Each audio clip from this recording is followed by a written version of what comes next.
Ballgame, NorthJerseySports.com's original multimedia series talking all things basketball across North Jersey. And for our intent and purposes this week, it is all about the Jambo. I am Corey Doviak, being joined by my illustrious panel of North Jersey hoops insiders, starting with the great one, Richie of Ballgame Barton. What's going on, Richie B?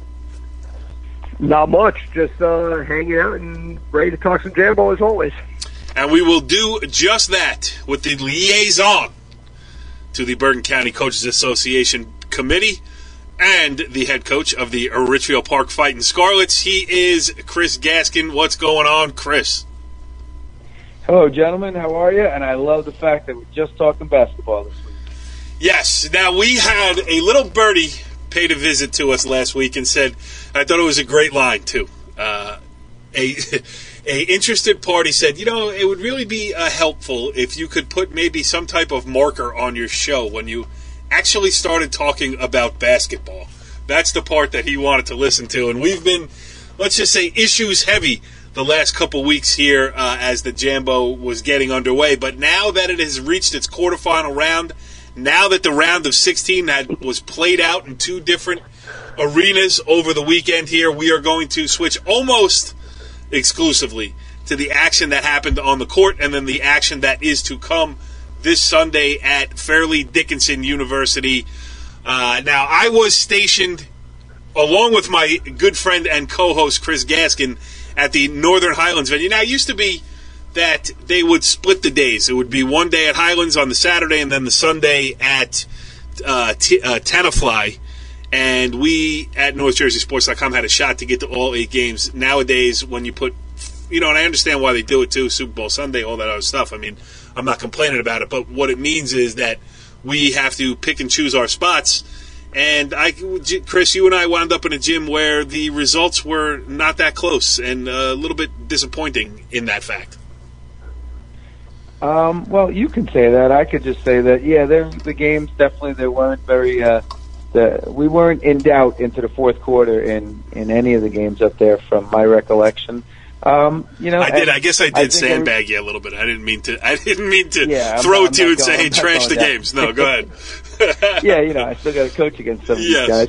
But in all honesty, between the fact that the games weren't close for various reasons, and we'll get into that. Yeah. And I also thought that, I know that it's very important sportsmanship. I thought that some fans in the stands from certain schools were a little testy, a little out of line. I'm talking about student body and parents alike, and that was kind of disappointing because you know what, you go up there and you want to see great basketball, but I get it, man. People are upset. People start yelling and screaming at referees and start pointing their fingers at the wrong people sitting in chairs in the corner. But unfortunately, the games up in Northern Highlands definitely weren't what everybody had hoped for sure. As far as drama late into the fourth quarter, somebody making a big play, but that's a credit to the 4 teams that won and nothing against the 4 teams that lost. It's just that's how the day wound up. Correct. And, really, what are we becoming if we can't even enjoy the jamboree just for the action on the court?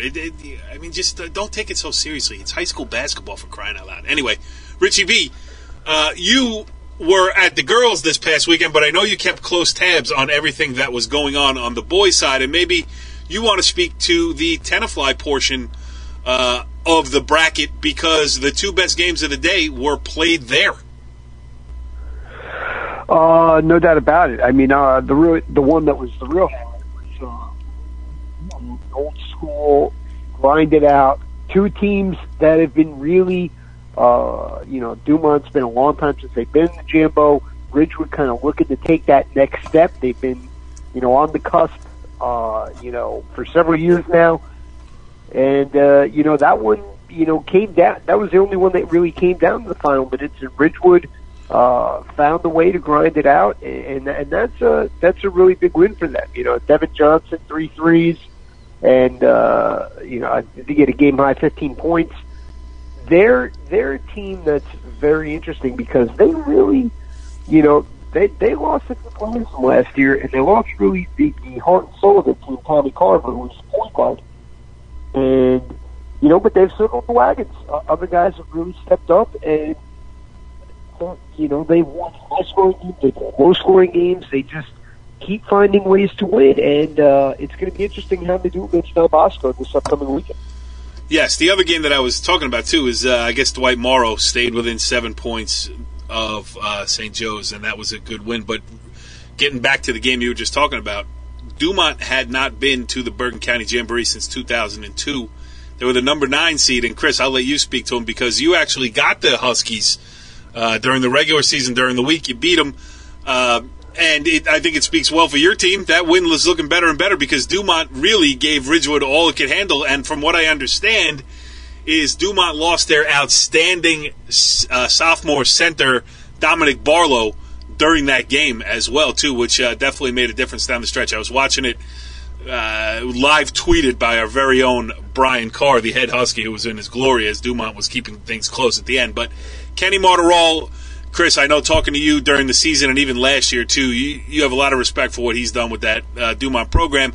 An old BCSL American Division foe for the Scarlets, but a good run for Dumont and a good win for Ridgewood. Yeah, absolutely. Look, and we spoke last week.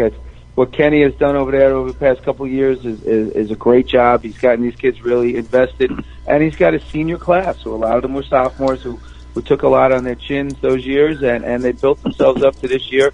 And with the addition of Barlow coming back from St. Joe's, it really put everything together. The kid John Ako is a very, very good player. He had 31 against us last Thursday night, and I think we got them because it was a little bit of a trap game. It was their senior night, and then they had a jamboree game, and everything kind of fell into place for us perfectly. And nothing against my guys, we played very well, but it just happened to work out for us. But that kid John Ako is a heck of a player, and their kid Wendell, I call him the glue. I think he's a guy that just keeps that team going. And a lot of the other guys that they have right now, again, are veteran players who've been playing varsity since they were sophomores. And I wouldn't be surprised if you see Dumont, make a nice little run in the state tournament with all their veteran assets, in a sense. What are they, North 1 Group 2? Yes. Yeah, I mean, I think Ramsey will be the number 1 team in that bracket, and then, anybody else playing below them can try to make a run. That's a segue into a couple of interesting facts here. I want to get into what happened on Saturday at Northern Highlands because although the games were not close, I was so impressed with the teams that won. I want to get into those reasons. But a cool thing is happening here, too. We got 8 teams left. We have 4 publics, 4 non-publics, and every non-public will be playing a public this week, Chris. And that's an interesting fact here as we enter the quarterfinals. Well, that's something that certainly a lot of the public school coaches are going to be watching very closely. Let's be honest. I mean, the playing fields certainly are not nearly as level as they once were. Right. So it's a great opportunity for the public schools to put their best foot forward and see how they can compete with our parochials and our privates, because obviously Saddle River Day isn't considered a parochial, I don't think, right? Non-public. Non-public. We'll call them non-public. So as far as, that's concerned, I think it's a great opportunity for people to see, that maybe, unfortunately, maybe that gap between the publics and the privates, but maybe not. Maybe this is where it all comes together, and some of the public schools go out there and get it done. Obviously, Ramapo wouldn't be considered an upset as the higher seed, but they're facing a very tall task as well. That team played very well on Saturday. But it's something definitely for high school basketball fans to look forward to, the intrigue between the public and the private. Yes, and we got the Richie B, let me ask you this. Which game would you most be looking forward to as far as competitiveness? I mean, when you look at the 8 teams that are left, the 4 games, which one stands out to you? I mean, just a lot of people are going to say Ramapo Saddle River Day because of how impressive Saddle River Day looked over the weekend. But I'm going to have to go with the 4-5. I mean, yeah. I think Teaneck beating a real good and the underrated Malwa team. I mean, they beat them by 20, and St. Joe's, without Smith Zobert, found a way to beat Englewood. Danny Lance, by the way, coming on for them, only one game in double figures in his first 11, ended up with a career-high 14 against Englewood for St. Joe's. So that's a good sign that, they're really lengthening their bench a little bit. But Richie, why do we keep losing you, man? It's hard to hear you. Yeah, talking to your phone, will you? Why do you always tell me to talk into my phone? I mean, I can't do any more than talk into the phone. But can you hear me now? Yes, go ahead. Yeah, continue. Yeah. I sense an attitude, too, that I don't really appreciate. Yeah. Thank you, Chris. Man, you know what, Chris? Chris, you're in charge. You're in charge the rest of the way here. Just let me know when you want me to talk. Chris, you handled that beautifully, my friend. Oh, we're all still friends. Don't worry. It's all good. Go ahead, Richie. But, Teaneck, it's weird because everyone, the last, 4 or 5 years, Teaneck's gone to Jambo, and everyone's kind of had an idea of what to expect from Teaneck. They're going to, play through the cards, and if they're hot, you're going to lose. And that's not necessarily the case at this year's Teaneck. They're a little more balanced, and they're kind of flying under the radar. So with a stern test like this, I like to see how they respond. I think it's going to be a real fun matchup, and I think it's going to be the highest scoring matchup of any of the 4 games. Yeah, and you know what? I mean, you're right about Teaneck, because I'm just thinking about I haven't seen him yet this year. I was, I don't know if you could say, Chris, I don't know if anybody could say they were close to Jerome Smart, but I certainly had a good relationship with him. I liked the man. And he was always good to me, good to NorthJerseySports.com, so, I respected him too. And then he leaves, and then, there was that the wild finish to last year when they showed up to the Jambo with basically a roster of the JV team plus 1 or 2 varsity holdovers, and, there was a discipline issue that didn't resolve itself, so they went out early, and then they get a new coach, and I haven't been back to see him yet. So this weekend I'm definitely looking forward to what the newly revamped Teaneck looks like. I mean, I probably should have been there before now, but good time to catch up with them and be in the quarterfinals. All right, but Chris, I want to get back to where we were on Saturday at the round of 16, and I'm going to start with the last game first that I stayed for. I didn't stay for Bergen Catholic against Bergen Tech, and that was you missed the Doug Eddard show. He played very, very well, very impressive shooting performance. But let's go with your game first. Yeah, well, that game was the Fairlawn Ramsey game. Now, I have my bracket here in front of me that I filled out before the tournament started, and so far, with the quarterfinal round set, I have only missed one game in the entire bracket, and I picked Fairlawn to beat Ramsey in a 10-7 upset. Listen, I hadn't seen Ramsey before this. I forgot how big they are. I had seen Fairlawn once, so maybe I was a little bit. And then Fairlawn shows up, and tough spot again. I talked to Kyle Sabella after the game, the Fairlawn head coach, who was making no excuses. But the practice, the last half hour of the practice before the day of the Jamboree, which would have been Friday, or Sanjeski, who has been tremendous for Fairlawn all season long. Junior can do a tough matchup, versatile. Can guard bigs, everything else. He tweaks his ankle, is out of the game. Kyle's got to change his whole game plan in the last minute. Being honest, though, Chris, watching Ramsey play, I don't know if it would have made a difference. And now, am I crazy to think that Ramsey might actually take Bergen Catholic into the deep water? I told you. I have jury duty tomorrow, and then I play Ramsey tomorrow night. I wouldn't mind if they sequestered me and kept me away tomorrow night. Now, you want to be on the OJ jury? What's that? You want to be on the OJ jury?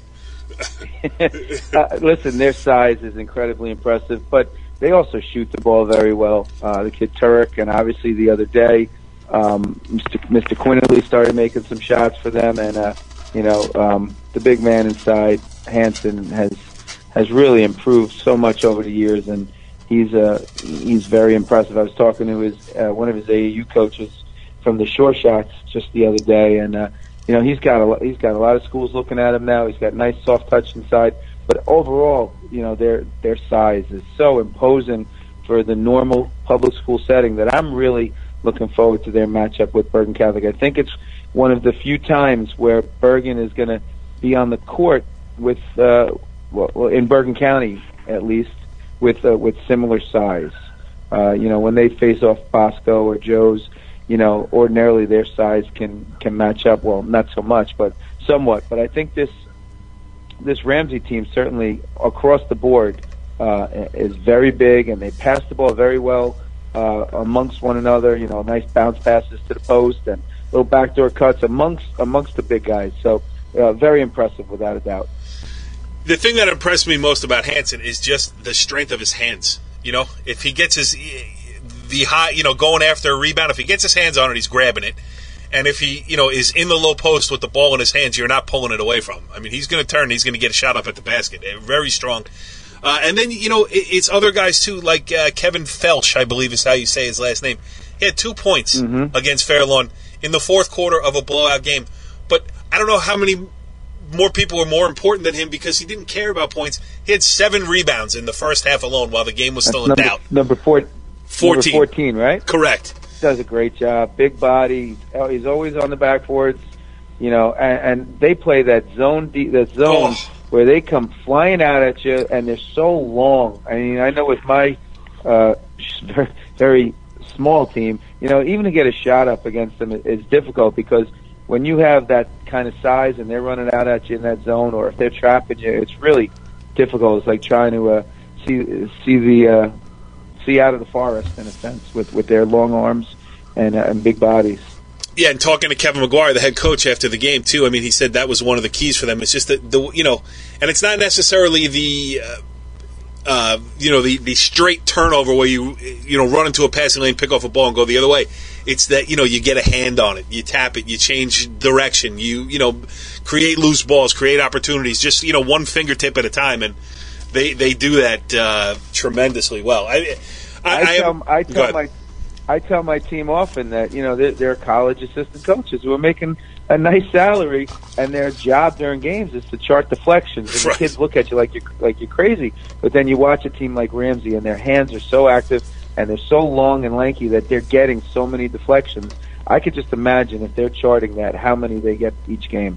Yes, and you mentioned Jaden Quinterly earlier, the junior point guard transfer in from Hudson Catholic. Now, listen, this kid, in one sense, it's tough for him because he is the younger brother of Javon Quinterly, who was, one of the biggest recruits in the country last year, now playing at Villanova. And then, you would hate to be compared to him no matter who you are. Tough spot to be his little brother. To me, looks like the first time I've seen him, looks like he's handling it beautifully. I mean, he just stays within himself, doesn't try to do too much. Had 14 points, all of them in the first half, while Ramsey was building his lead, and then just played smart in the second half.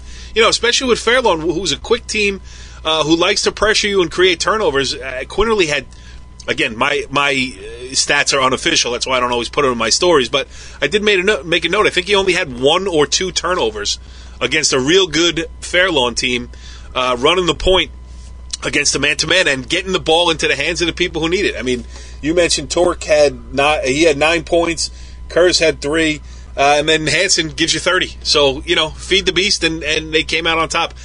I am very impressed with Ramsey. Go ahead. The one thing you didn't notice, and Quinn from Ramapo, and now obviously Hansen at Ramsey, I mean, as big guys, the one thing that they do so well is keep the ball high. I mean, both of them, every time they got a pass, they kept it high. Every time Hansen gets an offensive rebound or he gets a lob to the basket, he does such an amazing job of keeping it high. And that's something that, just comes from years of practice, I would assume, because they really, that was so impressive. And I think all the big guys, even Zona and Fremantle for that matter, it's so great to see that big guys are not getting into that, especially in this generation where everybody wants to dribble and be fancy in a sense. These 4 guys specifically, they get the ball, they keep it high, and they finish high. Yes, I agree with you. Fundamentally outstanding. There's one thing. There's one thing out of all that though, is that would you say it's a concern? I mean, Ramsey's had an awesome year. Talked at length just now about their depth and their length and what they do defensively and how well they rebound. But they've done so well that in their 17 games, really only one of them has been close. The one loss they took to St. Joe's over the Christmas tournament St. Joe's was pretty much in control the whole way. The next game, January 3rd, was a close game against Pasco Hills, and every game since then has been pretty comfortable victory. Coach Gaskin, you've been there. Coach Gaskin. Coach Gaskin, that's right. That's me. Not Coach liaison Lee. Gaskin. We need Coach Gaskin here for a minute. Mr. Liaison. Mr. Liaison. Go ahead, Richie. Sorry. Is it a concern when you don't play a bunch of close games and then you get into your biggest game of the season and against an incredibly tough opponent and you really haven't been, kind of through the fire in that sense? You know what? I can only compare it. A couple of years ago, I had a good team. We played Bosco, and we were down 4 minutes to go, and then what's his name? Mosley hit a big 3, and they wound up beating us by 9. But it was almost as if it was. You hate to have moral victories, and then we took off the rest of our season because they felt as if, wow, here we are. We played against one of the best around, and we played them tough, and it gave us that momentum going forward. Now, I'm not saying that Ramsey can't beat Bergen Catholic, but obviously Bergen Catholic, would be the favorite going in. But I would have to imagine that maybe all these games that you're saying that they haven't had too many close games. Maybe a game, if they keep it close with Bergen, if they're in a game in the fourth quarter, that's only going to help them getting into their sectional bracket and then moving on. I mean, they're in North 1, I'm in North 2. In North 2, you have Newark West Side, you have Newark Tech, Newark Central. So I am sure that if they can compete and keep it in the relative close proximity with Bergen, or possibly beat them, that's only going to help them going forward. And obviously, they've had so much success over the years, so you can't even say that Ramsey can't play. They can play with anybody at this point.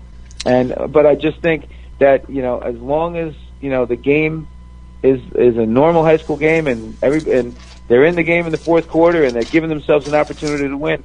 In the long run, I think it's going to be a game that's going to help them with confidence as they advance deeper into the states. I talked to, again, Kevin McGuire, the head coach, and I also talked to Hansen after the game, and I get the feeling, and I'm sure I didn't ask the question directly, but there are no moral victories for Ramsey this weekend. Yeah. I mean, they are confident, and they are good, and they are going to try to play to win. I mean, I can't see them, chest bumping if they walk off after losing by, 6 points. They're going to be, they're in it to win it, and I love it. Here's the thing, Chris. This is what I was going to say before. It's so hard to judge because you see so many teams over the course of the year, and for me, I'll go to a gym and I'm like, man, they look really good, and then you take into account who they played. I don't know that level of competition. You know what I'm saying? I don't know every team as intimately as I would really love to, so I can make these type of comparisons. And then you get you watch Ramsey against a real good Fairlawn team, and you fall in love with them because of all the things they can do. And then am I saying that because they were a good public in a game, a good public against a good public, and they dominated, and now I think that they can go on and take on Bergen Catholic. That's the fun part of this. This is where it's getting to be fun for me now. I feel like Ramsey can play with them. Not taking anything away from Bergen Catholic. But, I thought that last year, too, in the semifinals in both games with 30-point losses. So, Listen, go ahead. If you're Ramsey, you're going in expecting to win that game. If you're Ramsey, you're going the rest of the way expecting to win your section, expecting to possibly get down to Rutgers in the Group 2 state championship game, and expecting to make a run at the TOC. Why not with what they have? Yeah. I agree. All right, so another team that fits that bill perfectly is Saddle River Day, because I had not seen Saddle River Day before Saturday. And then they're the undefeated team from the standard bearer of the NJIC this season. And you're like, Westwood, John Michael Santuli's teams are going to be hard-nosed and well-prepared and organized and everything else. And then Saddle River Day 61, Westwood 33. Now, there are some extenuating circumstances that I will talk about in a second, too. But now I'm thinking, hey, Saddle River Day looks so good against Westwood. Can they play with Ramapo? I am going to be interested to find out too. Now, like if you ask me, Richie, I would say like, oh yeah, Saturday River Day is going to give him. But then we might show up next week and it might be a 30-point game. It's very hard to judge. And that's the beauty of high school basketball. Yes, sir. That's what I was trying to say. Take Saddle River Day, Westwood into account. They played a month ago, and Westwood had an 8-point lead going into the fourth quarter. Right. They game in Saddle River Day ended up winning by 1. They play again, in the Jambo, and Saddle River Day's up 25-4. You never know. The high school kids, right? But you got to take into account all the illnesses going through Westwood as well. Nothing against Saddle River Day, but that really hurt. That hurt Westwood without a doubt. Yes, Westwood was playing with 3 starters, and then numbers 4 through 8 in their rotation were out with the flu, which just ravaged them. So, I didn't want to bring that up at the beginning because, I talked to John Michael Santulli after the game, and he said there are no excuses, and that's true. Chris, you're a coach. That's John to a T. I wouldn't expect anything else from John. Correct. He's not going to say, we had no chance. River Day? Yeah. Go ahead. Saddle River Day, very impressive. Second time I've seen them play, very impressive. And, a nice little group, too. Mostly juniors and seniors, and the kid Connor Kyran, I think that's how you pronounce his name, had 20. Nick Eiler, 14. Kevin Ranigan, 15 points. And, Ranigan and Eiler were on the team as sophomores that lost on a buzzer beater against Bergen Tech, which would have, I think this, I think this is Saddle River Day's first ever win in the Bergen County Jamboree. Certainly they might have done it before in a play-in round, but this is certainly their first trip to the quarterfinals. And Eiler and Ranigan were players on that team that, lost at the buzzer to Bergen Tech 2 years ago. So, for them to get there, great job to continue the path of the program. And then you have another kid, Dylan Besserer, who's the point guard. His brother was a real good player at Old Tapan that I covered on some very good Old Tapan teams, and now he's coming through at Saddle River Day as the point guard there. So, Richie, I feel like Saddle River Day, we'll get to Raupo in a second, but I think they're a live underdog too. It always goes back to Old Tapan with you at some point. Yes, it does. Or Palisades Park. Should we mention the exploits of the Palisades Park / Leonia swim team in the NJIC championships? Let's just before we go any further. Very impressive. It's a Jambo show, buddy. I hate to break it to you. Sorry, I follow Joe Spafford on Twitter. Sorry. Spaff, what's up?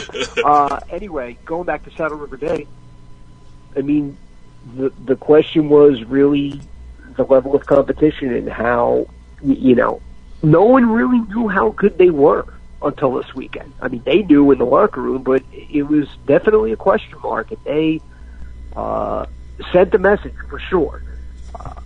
Can they follow up on that against a team that is very similar and more seasoned? That's the question, because Rampo has played a ton of big games over the past few years, and pretty much all those kids have been in those games.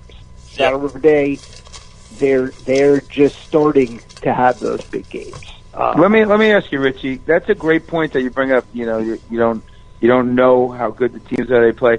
Did anybody on their part, say anything like that? Because I know the Bergen Tech people certainly felt as if they weren't given enough respect for their schedule because they play so many teams out of the county.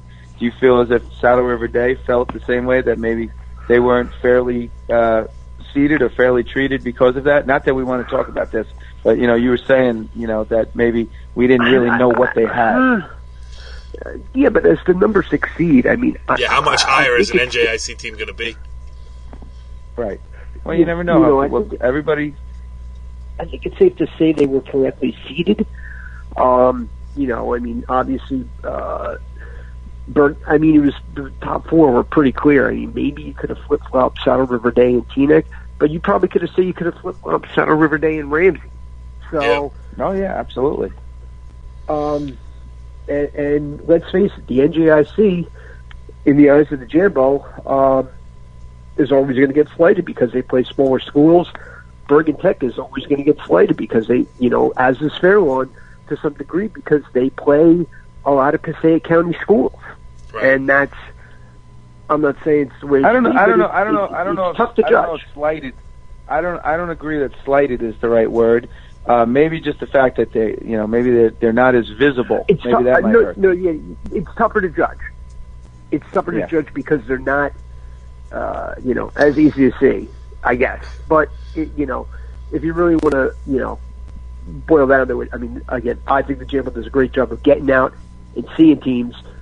But if you say, oh, well, I've only seen Bergen Tech once, I mean, it's an extra 20 minutes drive. You're going to go see them play Pacific Valley or Patterson Kennedy or someone like that. From a Fairlawn perspective, though, we know who they're playing. And when you're playing, West Milford, Wayne Valley, and Wayne Hills, teams that we've seen, I've seen 2 out of the 3. Richie's seen the other one. And I don't care if they're in Bergen County or not. Those are good basketball teams. And, look at Fairlawn's week this week. Ramsey in the Jambo, and then Wayne Hills and Wayne Valley in the league this week. I mean, that's fun basketball. That's why you play it. So, Coach Carthage and Coach Light, 2 great ones. No doubt about it. I mean, lots of experience and a lot of fun. I mean, that league's been a lot of fun all year. All right, I want to move on now to Ramapo. And Chris, we're sitting here talking about size. You got Bergen Catholic with Fremantle and Zona, and you got Hanson and everybody we talked about at Ramsey, and then Saddle River Day with 3 or 4 guys that are 6 foot plus, who play bigger, and then you get to Ramapo, who is the biggest public school team I've seen in the last 20 years. I mean, Neil Quinn, 6'10", 6'11", 7 foot, take your pick. Casey Hunt, Max Pernetti, and everybody, just one guy after the other on the bench. I mean, there's no little guys on that team. There's no, outside of Kyle Horancic, who is the point guard, everybody else, John Hooley had 16 points the other day, the 2 guard. He's a Division I athlete. He's going to play baseball. He's a catcher. He's going to play baseball at Villanova. You got Casey Hunt, who might be drafted in the Major League Baseball draft. If not, he's going to go to Mississippi State to play baseball. You got Neil Quinn, who's going to Lafayette to play in the Patriot League. This is a huge team, as far as just size and length goes, and really put it all together against Dwight Englewood. They gave up the first 2 points of the game and then scored the next 14 to put the game out of reach, Chris. And Ramapo, which has been to the semifinals twice under Joe Sandberg, 1 game away from getting there again. Not surprising. One thing that every coach says, Joe Sandberg will play anybody on any given day. And I think, obviously, with this group he has right now, they look like a well-oiled machine. That game got a little chippy. We have our thoughts on a lot of those things. We're not going to go there, but it was a shame at some of the things that happened. But Ramapo, once they started moving and getting everything going, they certainly put their foot down and took command of that game very quickly. Yeah, and again, so now I feel like, you look forward. Can Ramapo? Well, yes. The answer is yes. Actually, we know that for sure because Ramapo played Bergen Catholic to a close game early this month. Granted, that was on Ramapo's home floor. They were trailing by 14 after the third quarter. They made it close. They got down by 2. Whatever. Say what you want. I mean, Ramapo not only a threat. Not only with a chance to get to the semifinals or further, but Chris, maybe even a threat against the big boys, Bosco, Bergen, and Joes. I don't know. What do you think? Listen, as somebody close to you who knows that program well says, they're not playing for 4th place. That's it. Well said. And that man knows who he is, and he's listening to this, I am sure, right now, because... he's a listener. He's a loyal listener from what I know. Yes, and he walked out of the gym with a NorthJerseySports.com long-sleeve gray player of the game T-shirt. So, if he would return that, please. Richie, what do you think about Ramapo? Go ahead. I mean, I can't even talk about Ramapo. You're Mr. Ramapo. There's nothing that I can add. Don't bother. That isn't already known. But my question is kind of the elephant in the room, I think. What if Saddle River... What if the Final Four at FDU next weekend is 4 non-publics? How does that affect the Jambo moving forward? I don't know, because I ain't going to cover it. I'm going to Vermont. I think it affects the number of people in the stands. Look at the Bergen Catholic game. There was nobody there. Yeah, and Saddle River Day really didn't bring much of a crowd either for the first game. So I think that's Well, it's part. Again, we don't want to get into issues this week, but it's part of it. It's what Al Coleman. I did that interview with Al Coleman last week, and he said, all of us public schools are playing for fourth place. I mean, and like we have a Ramapo this year, we have a Ramsey this year. They're really good public school teams. And if these two teams can't, but we also can't lose sight of the fact that Teaneck did win 4 Bergen County tournaments in a row not that long ago. Actually, just 3 years ago, the run ended. So, it's not like it's at now. The detractors will say that it was besides Teaneck, name the last public school that made a final. I can't do it off the top of my head. I was probably at the game when it happened, but it's been a while. And Teaneck too, they operated a little bit as there were some players, and not all of them were from inside Teaneck borders. Let's be honest. I mean, Jawan Daniels and Leandre Washington, they were not Teaneck residents. Leandre Washington on his bio when he was at Robert Morris, it said hometown Englewood. So. Whatever. You take that for what it's worth. They were still a public school team that won. So my question, Chris, is, if when you have teams that are as good as Ramapo and as good as Ramsey, as we are talking here today about how impressed we were with them, if they can't, forget win it, if they can't stay close here in these next couple of rounds, I think it's going to spark a whole lot more debate. Well, look, let's be honest. We all know that there's, as everybody likes to say, the gap is widening. Now, Ramapo and Ramsey are a little different this year. They got the size, they got the ability. They can play on a regular basis. The gap is widening, and there are some good friends of mine who are now coaching on the parochial ranks who admitted from where they used to coach in public school to parochial, who say, man, it's such a huge difference. And it is what it is. I mean, I don't begrudge it. If I had a child who was good enough to play there and it was going to open up doors for them, by all means. And people might not like that, being that I'm a public school teacher and coach. But, people are doing what's best for their kids. So I don't begrudge it. I don't have a comment about it, But I do know that it's starting to become more and more of an issue in a lot of different scenarios. Yes. Yeah. And, all right, so, I put out on Twitter here that we're doing a show tonight. I said that we will be joined by Mr. Liaison Chris Gaskin. And a shout-out for your birthday, Coach. From Ed Ahern, everybody's favorite baseball umpire.